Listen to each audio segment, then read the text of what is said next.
Di video kali ini kami akan menjelaskan alat penyimpanan industri. Contohnya adalah warehouse. Definisi dari warehouse adalah gudang. Gudang yang merupakan tempat penyimpanan sementara dan persediaan material hingga barang yang dapat dipakai untuk kebutuhan produksi. Nah, gudang itu adalah salah satu bagian industri yang memiliki peran penting untuk mendukung kegiatan industri. Karena gudang merupakan tempat penyimpanan sementara bagi barang-barang yang sudah jadi yang sebelum dikirim kepada konsumen maupun penjual untuk memenuhi permintaan. Biasanya gudang yang sangat baik atau dirawat itu salah satu pendukung untuk kegiatan operasional karena dapat bersaing ke dunia industri. Nah, dalam skala nasional atau internasional. Berikut adalah macam-macam alat penyimpanan warehouse. Salah satu contohnya adalah kontainer.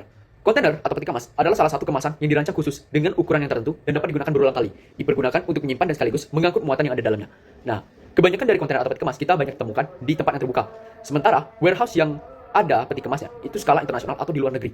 Jadi, simak video saya kali ini. Saya akan mengajak Anda ke pelabuhan. Oke, untuk macam-macam kontainer itu, contohnya itu seperti dari kontainer. Ada di video saya.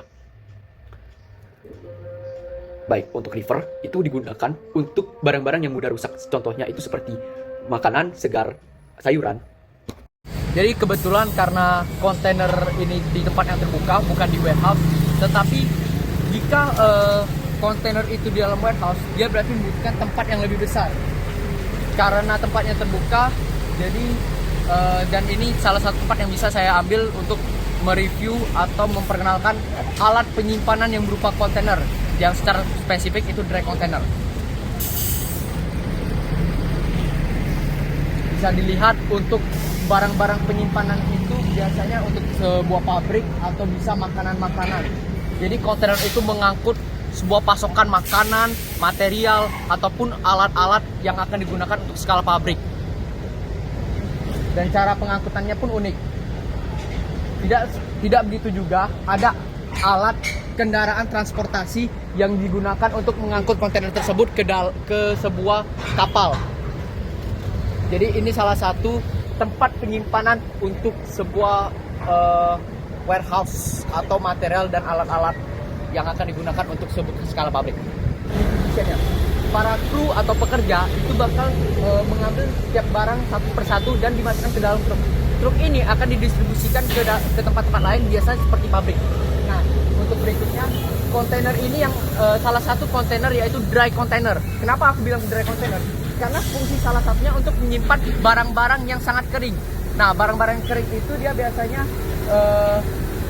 ditaruh saja di dalam kontainer. Nah, itu bisa kadang-kadang tempat kontainer ini dia digunakan. Yeah.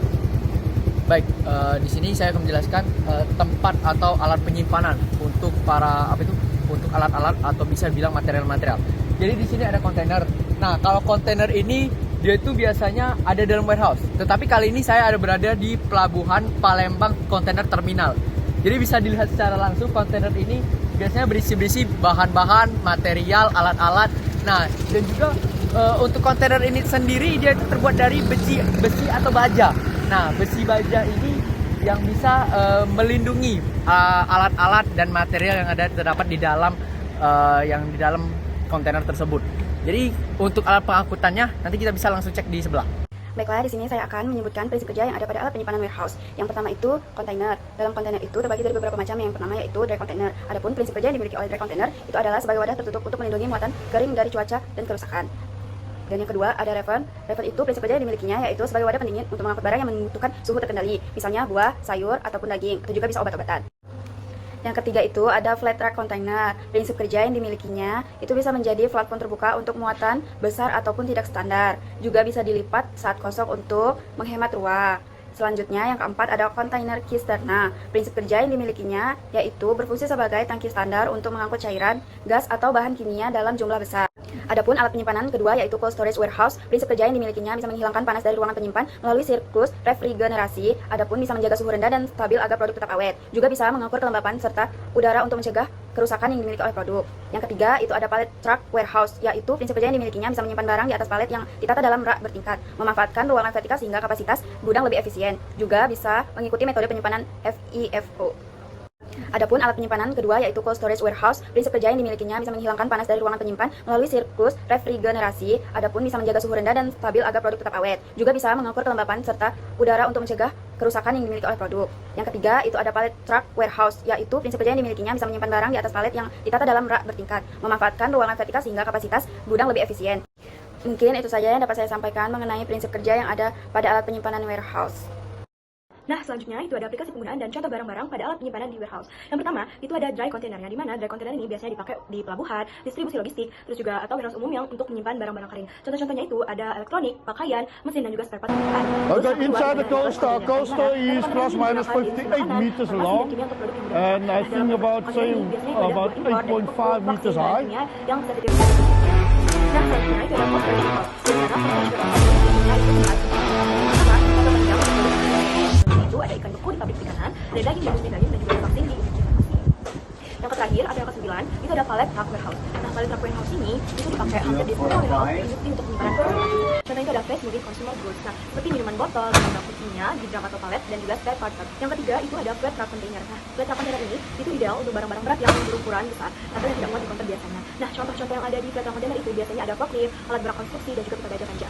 Nah, yang keempat itu ada cistern container. Nah, cistern container ini juga biasanya untuk transportasi dan juga penyimpanan cairan di dalam jumlah besar. Contohnya itu ada bahan bakar, minyak nabati, cairan kimia, dan juga asam atau alkohol sebagai bahan-bahan kimianya.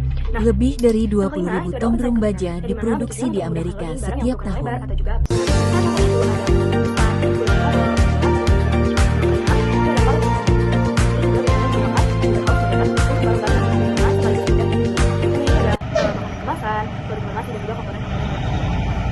Ada barrel atau drum. Nah, alat tersebut umumnya dipakai untuk cairan atau padatan murah. Contohnya itu untuk oli, cat, bahan kimia cair, zat kimia, dan juga untuk minuman.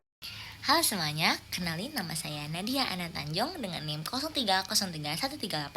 0303-138-2429-129, kampus Palembang, Universitas Sriwijaya, jurusan Teknik Kimia. Jadi sini saya akan menjelaskan tentang pengukuran dari warehouse itu sendiri. Lebih tepatnya pengukuran untuk atap warehouse. Halo semuanya, di sini saya akan membahas tentang pengukuran untuk konstruksi dari warehouse atau tempat penyimpanan. Jadi di sini saya mau menjelaskan dua materi, yaitu cara mencari kuda-kuda untuk warehouse dan panjang yang akan digunakan sebagai atap warehouse itu sendiri. Yang pertama saya menjelaskan materi tentang kuda-kuda untuk warehouse. Jadi di sini apa sih arti dari kuda-kuda warehouse? Kuda-kuda atap warehouse. Jadi fungsi dari kuda-kuda itu adalah sebagai penyangga dari atap warehouse itu sendiri. Kita di sini diperuntukkan untuk mengukur tinggi dari atap itu sendiri agar atapnya kokoh dan tidak gampang roboh. Jadi di sini saya udah membuat nih gambar dari atap warehouse itu sendiri. Nah, di sini saya akan membagi dua dari atas, dari ujung atas sampai ke sini, ke alas dari atap. Di sini saya buat misalnya panjang atapnya itu 8 meter. Saya bagi jadi 4, sini 4 meter, sini 4 meter. Di sini biar mudah, saya buat derajatnya 17 derajat. Sudah dari situ kita menggunakan teorema Pythagoras. Teorema Pythagoras. Kita sudah membagi dua. Kita ambil gambar yang ini. Kita buat gambar baru seperti ini, teorema Pythagoras. Sini kita menggunakan rumus tangan alfa. Tangan alfa seperti pada rumus teorema Pythagoras itu depan dibagi dengan bawah atau samping. Kalau orang suka ngapalin dulu tuh tandesa kan, depan bagi samping. Di sini kita lihat depannya si sudut ini adalah belum diketahui. Nah, di sini kan si panjang depannya si sudut ini belum diketahui ya. Ini yang kita akan cari. Karena depan dari sudut yang akan kita cari adalah tinggi dari si warehouse itu atau warehouse. Jadi kita mau cari pakai rumus tan.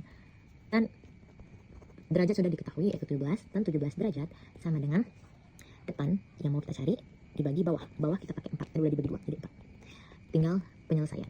Tan 17 itu sama dengan 0,577. Sama dengan depan per bawah 4 meter. Kita ubah yang angka sama yang angka, yang bukan angka kita pisahkan jadi depan. Karena di sini adalah bagi, kalau pindah ruas menjadi kali. Jadi 0,577 dikali 4. Coba kita selesaikan hitungan ini, kita pakai kalkulator. 0,577 dikali 4. 2,308 meter. Jadi tinggi dari atap warehouse yang akan kita gunakan adalah 2,308 meter. Di sini berarti 2,308 meter. Nah, selain kuda-kuda, sini saya akan memberitahu cara mengukur panjang dari atap warehouse itu sendiri. Nih, gimana nih caranya? Ayo kita lihat. Jadi, cara mengukur ini adalah kita harus tahu panjang batangan dari alas warehouse itu sendiri. Ini aku buat panjangnya sekitar 12.000 cm, atau kalau kita konversikan ke meter itu 12 meter. Kita bagi 2. Karena kita mau cari setengah-setengah dulu kan. Jangan full tapi setengah-setengah dulu. Jadi 6.000 cm. Kita konversikan ke meter itu 6 meter. Di sini kita buat WF-nya 200 saja. Sebelumnya aku mau ngasih tahu kalian apa sih WF itu. WF itu adalah penggunaan baja sebagai material struktural utama dalam pembangunan gudang. WF itu tuh nama bajanya. Biasanya digunakan karena strukturnya yang kokoh dan lain-lain. Di sini kita gunakan WF-nya 200. Di sini aku buat plat ujung 10 mm, plat ujung ini 10 mm. Cara ngitungnya adalah 12.000 ini kita bagi 2, kan kita maunya di setengah, jadi 6.000 dikurang 120. 120 dapat dari mana? WF tadi kita bagi 2 jadi 100, dan seluruh plat ini kita tambahin 10 tambah 10 20, berarti 100 tambah 20 berarti 120.